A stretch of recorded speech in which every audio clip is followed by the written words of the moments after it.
Mardin Ovamızda mısır biçim hasadı başlamıştır. Bu sene mısır ekimi geçen yıl ve önceki yıllara oranla %60'a yakın bir azalma oranı söz konusu. Neden böyle oldu? Tamamen elektrikten dolayı oldu. TEMAO'nun bu sene için belirlediği mısır alım fiyatı 1325 ama şu anda 1750'yi buldu. Şimdi hal böyle olunca ne olur? Bir mısır açığı var. Çünkü ihtiyacı karşılamayacak. Karşılamadığı için bu boş kalan %60'lık en az 1 ile 1 milyon 200 arası bir tona tekabül ediyor. Bu da çok ciddi bir açıktır. Mecburen ithalata gidilmek gibi bir yönteme başvuruluyor her zaman olduğu gibi. Burada ithalatın rahat yapılabilmesi için hükümetimizin aldığı tedbir şu yönde oldu. Gümrükleri sıfırladı. Gümrükleri sıfırladı da ama dolar yüksektir. Bugün dışarıda mısır alımı 205 ile 220 dolar arasıdır. Bugünkü dolar fiyatında hesapladığımız zaman 1.700-1.800'lere tekabül ediyor ve dışarıdan gelecek mısır da iyi bir mısır değil. En az 2 yıl depolarda kalmış, orada kurumuş, protein değerini, besin değerini kaybetmiş. Yani bizim buradaki mısır gibi kaliteli değil. Bakın burada ne oldu? Çiftçi zarar gördü. Çiftçinin çoğu burada ekemediği için, çünkü rızık kapısı, ekmek kapısı Mısır'dı, batıya göçtü. Bizim tanıdıklarımız var. Böyle köylerde evini, barkını kapattı, kilit vurdu, gitti işte fındık toplamaya gitti. Şu anda birkaç aile diyor ki biz dönmeyeceğiz. Gitmişler İstanbul'da, metropollerde çocukları tekstilde çalışıyor ve tarlalar da boş kaldı. Yazıktır, günahtır. Bakın nereye kadar yansıdı. Şu anda bu mısırı bizim işte yem sektörü olsun, yağ sektörü olsun, nişasta sektörü olsun, irmik sektörü olsun, bu mısırı ithal etmek zorunda kalıyor.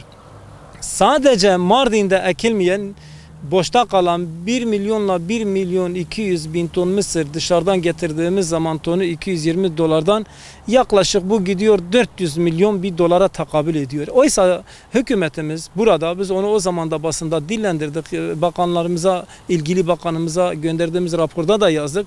Çiftçiye, Mardin çiftçisine sadece elektrik desteği olarak 50 milyon destek TL vermiş olsaydı bugün 450 ile 400-500 milyon arası dolarımız dışarı gitmeyecekti.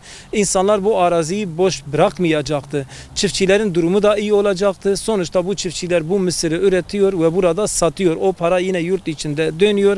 Bu kadar mağduriyet de olmazdı. Bu alanda çalışan şoförler, fabrikalar, yani geniş yelpazede bir katkısı olan ekonomiye bu mısır ciddi bir şekilde yerelden tutun milli ekonomiye kadar ciddi olumsuzlukları söz konusudur ve bu gümrükleri sıfırlaması da hiçbir şey ifade etmiyor. Yine zarar gören gördü.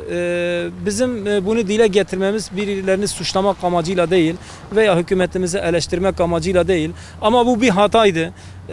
Tarım Bakanlığı sahada olmalıydı. Burada çiftçinin girdiği çıktığı maliyetlerini hesap etmek Tarım Bakanlığı'nın görevidir. Böyle çiftçi boş bırakıldığı zaman, destek verilmediği zaman çiftçi de zarar ettiği için bütün ürünü de hasadı da hasat ederse elektrik parasına yetmez. Hal böyle olunca toprak da boş kaldı. Bugün gümrükler de indi. Ülke de zarar gördü. Çiftçi de gördü. Hepimiz gördük. Kazanan kim oldu? Bir avuç ithalat lobisi. Onlar biraz kazanacak, geri kalan herkes kaybedecek. Yazıktır. Bizim bu vesileyle hükümet yetkililerine ve başta Tarım Bakanımıza çağrımız şudur. Lütfen ama lütfen tüm tarım ürünlerinin, çiftçi bunu ürettiği zaman girdiği çıktığı maliyetleri, çiftçinin girdisi ne kadardır, çıktısı ne kadardır? Çiftçiye sadece döktüğü alın terinin karşılığı bir işçilik parası da kalsa çiftçi sesini çıkarmaz. Ama çiftçi zarar ederse elektrikten dolayı, işte tarımda kullandığı diğer işte ilaçtır, gübredir, mazottur, bunlar yetişmediği için, zarara girdiği için, ödemesini yapamadığı için icralık olduğu zaman bu doğru bir şey değil. Çiftçi faydalı olamıyor. Üretim olmayınca da ekonomik böyle kayıplar söz konusu oluyor. Bizim temennimiz bu, herkese ders olsun ve bundan sonraki diğer ürünler için işin daha başındayken, fırsat kaçmadan, Haziran'da eğer bu hesaplamaları yapsaydı bugün Mardin'in %60'ı boş kalmazdı. Biz de bugün ülke olarak mısır sıkıntısını yaşamazdık. Bu kadar ekonomik kayıp da olmazdı.